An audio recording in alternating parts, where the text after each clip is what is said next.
Deci până la urmă s-au mobilizat, n-am nimic de reproșat. Într-adevăr, au venit pompierii, aici deja vorbim deci despre o altă echipajele care pleacă, absolut. și pompierii, și echipajele SMUR, și echipajele de ambulanță pleacă. Deci nu-i treaba lor, ei se duc. În clipa în care sunt solicitați, dar dacă nu sunt solicitați sau dacă nu li se dau informațiile corecte, n-au cum să plece. Dar întâmplă... nimeni nu te întreabă când suni cine ești. Ba da, de obicei te întreabă și problema nu că te întreabă sau că nu te întreabă, se mai întâmplă și să se răspundă cu, cum să spun, să fie un pic mai delicat, se răspunde mai brutal și mai, de multe ori, dacă cel care solicită ajutorul înjură, se poate răspunde și cu înjurătură, ceea ce n-ar fi normal. Se întâmplă și din păcate e foarte rău și pe lângă altă și se enervează și se pierde timp și explicații sunt multe. Și ei au explicațiile lor și sunt de înțeles. Cea mai mare e stresată, da. Nu neapărat stresată, nivelul salarial și faptul că și acolo sunt puțini oameni care trebuie să primească multe solicitări, așa, este de înțeles, dar n-ar trebui să se întâmple. Aici nu sunt de acord. Nici eu nu sunt de acord. Dacă ar fi ceva, deci una dintre explicații, pentru că asta n-ar trebui să se întâmple nicăieri. Se întâmplă. Exact cum vorbesc pacienții cu noi, cum vorbesc și n-ar trebui, probabil la așa se întâmplă și acolo. Păi bănuiesc că dacă vă înjură cineva, nu-i ziceți cât câștigați. Dar nici nu contează, deci nu asta. Și dacă am câștigat mai mult, am avea dreptul să fim înjurați? Deci nu, în fine, noi explicăm, nu neapărat explicăm, ci spunem niște lucruri care ne confruntăm noi și de unde provin. Pentru că, practic, responsabilitatea noastră ca și cadre medicale începe din momentul în care te-ai întâlnit cu pacientul. Până acolo, 112, telefonia, traficul, puține echipaje, adresa exactă, punct de reper. Abia din momentul în care ai întâlnit pacientul, intervine responsabilitatea medicală a noastră. Haideți să fiu succintă. Suntem într-un oraș mic. Oare faptul că eu, de exemplu, am numerele dumneavoastră personale și al dumneavoastră și al lui Gabi, mă ajută? Sau trebuie neapărat, dacă, Doamne ferește, am o problemă, să sun prin 112? Vă ajută dacă vă pot da un sfat direct, dar dacă vreți un echipaj medical, prin 112. Tot prin 112. Nu există niciun echipaj, nu se mișcă fără să fie trimis de 112. Oricine ar interveni, și Ministrul Sănătății, dacă sună la noi și nu avem fișă de la 112, ne pare rău, sunați la 112. Deci lucrul ăsta vă confirm. Deci nu se poate. Fiecare ambulanță are tahograf, are GPS, știe în ce secundă unde e și nu merge. deoparte, că e o perioadă în care nu e bine să discutăm despre ambulanță și miniștri și ministeri. Să revenim puțin, doamna Biriș. O să vă rog să-mi spuneți un pic cu ce se confruntă reghinenii, cam care sunt cele mai dese solicitări, pentru ce? Și să lăsăm deoparte, să zic așa, faptul că am avut o perioadă de caniculă și o să mai vină, că e abia sfârșitul lui iunie. Cazurile sunt diverse, solicitările sunt diverse, avem foarte mulți pacienți cardiaci, hipertensivi, persoanele cronice care nu își permit să-și ia tratamentul, care nu au acces la medicul de familie sau Ce înseamnă nu au acces la medicul de familie? Că aici... Nu se pot mobiliza sau nu pot fi transportați acolo. Nu se încadrează în cei 20 pe zi. Nu se încadrează în cei 20 pe zi. S-a închis. Sau s-a închis, da, programul. Și avem mulți pacienți cronici de genul ăsta, mulți copii, foarte mulți cu stări febrile, cu viroze, cu stări de deshidratare. Din păcate, chiar în ultimul timp au fost, nu chiar numai în Reghin, dar în zonele arondate, multe tentative de suicid, soldate cu suicid. Adică au și reușit. Da. Din nou intrăm pe un tărâm pe care chiar nu vreau să-l comentez în această seară, dar vă sugerez să o luăm pe rând.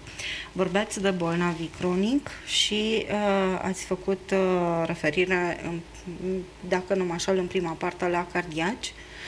O să vă rog, pentru cei de acasă care ne urmăresc, de această dată nu prin 112, un prim sfat.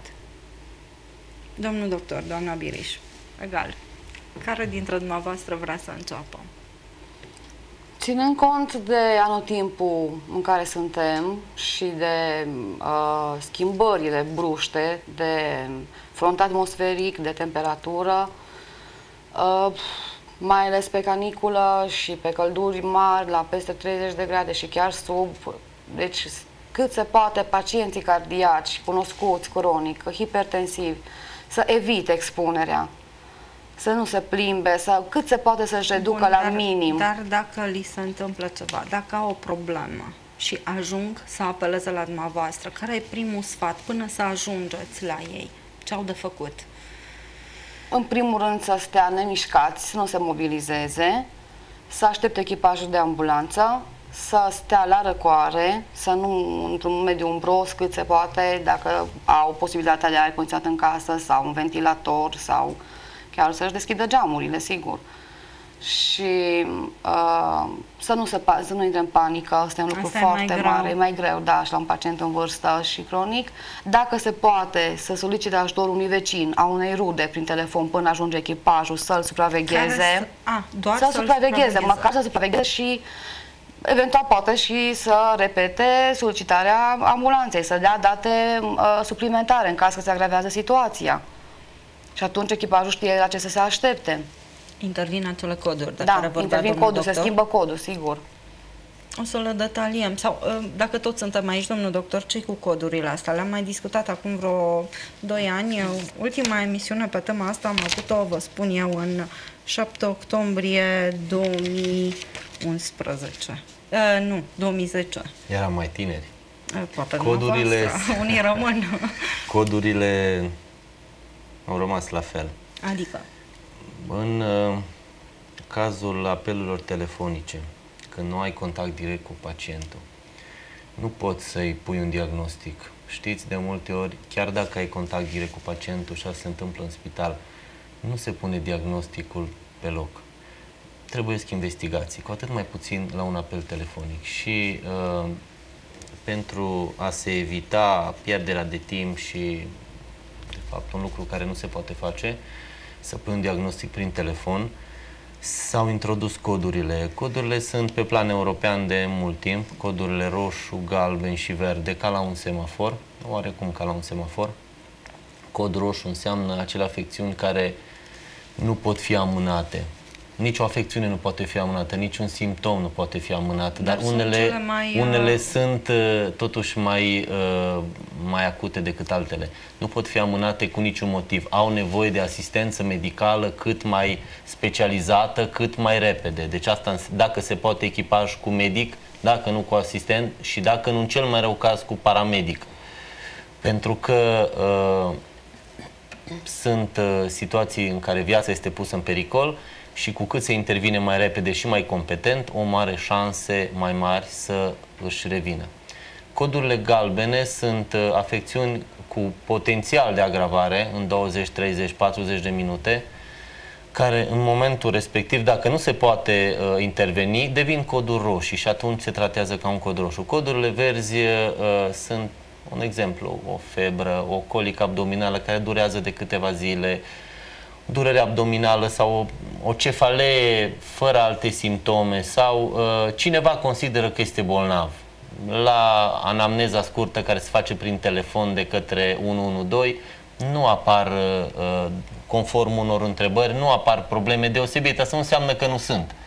Și atunci se amână, dacă nu există echipaj medical în stație, nu înseamnă că se amână. Întotdeauna vor fi prioritare codurile roșii. Dacă este un echipaj medical și există solicitări în afară de cod roșu, nu pleacă nicăieri. Chiar dacă sunt coduri galbene, coduri verzi. Dacă apare un cod roșu, pleacă echipajul medical, teoretic cel mai bun existent. Dacă vine un echipaj, și sunt două deja, unul face codurile galbene sau care și codurile verzi, următoarea sau echipajul cel mai bun se ține pentru cod roșu. Dacă apare cod roșu, echipajul pleacă. Dacă apare încă un cod roșu, atunci e problema, se caută prin stație, se redirecționează. Dacă se poate lăsa totul așa, că nu se poate totuși la jumătate, și dacă un echipaj care e plecat la un cod galben Încă nu ajunge la cod galben, se redirecționează către cod roșu. Asta dacă nu apucă să dea peste un cod roșu. Ați spus la un moment dat echipajul care e mai bun. O să vă rog să clarificați. Nu, care e mai bun, că sună așa care interesant. e mai bun ca și grad medical. Deci sunt echipaje, v-am spus, echipaj cu medic, echipaj cu asistent și echipaj de paramedic.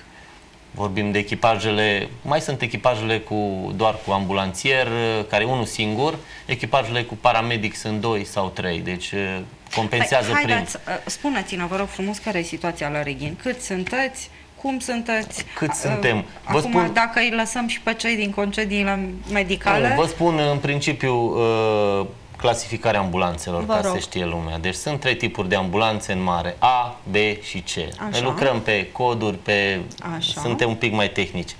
Ambulanțele de tip A sunt ambulanțele doar cu un ambulanțier, care nu are ajutor, deci un șofer cu pregătire în urgențe, care face transporturile simple, care nu prezintă niciun pericol din niciun punct de vedere. Cum în situația, un exemplu vă dau, nu funcționează radiologia spitalului, există o fractură de membru superior sau inferior, doar atât, ca să fie confirmată, se transportă până la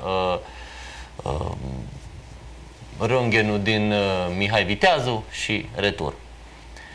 Astea fac echipaje de tip... Târgu Mureș? Sau la Târgu Mureș, dar un caz simplu care chiar nu pune niciun fel de pericol. Apoi... Da, o să revin la asta mai încolo. Bun. Urmează echipajele de tip B. Sunt ambulanțe de tip B, B1 și B2. Ambulanțe de tip B1 cu asistent medical cu pregătire în urgență, la ambulanță, și echipaj de tip B2, unde există paramedicii, care v-am spus, echipaj paramedical.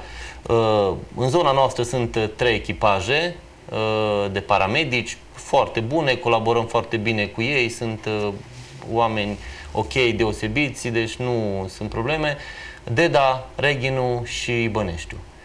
Și v-am spus, B1 cu asistent medical 1, 2, am avut și 3 câteodată.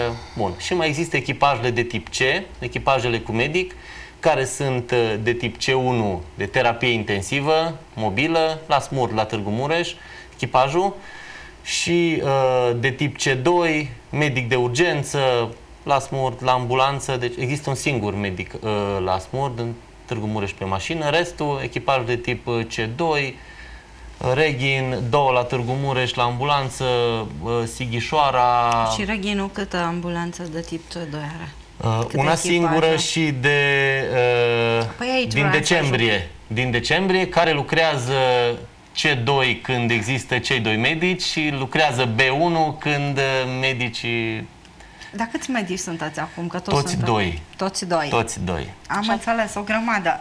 Spuneți, vă rog frumos, că luăm publicitatea, care este populația pe care o deserviți? O cifră estimativă. Nu mai știu. Trebuie să știți. 100 de mii. 100 de mii și 2 medici. Da, și teritoriu foarte mare, că dacă ar fi 100 de mii doar în Reghin, ar fi mai ușor, dar eu m-am pregătit aici ce se întâmplă pe la ea, prin Brăila, dar ei s-or clasăm. Trebuie să luăm publicitate. Revenim în câteva minute.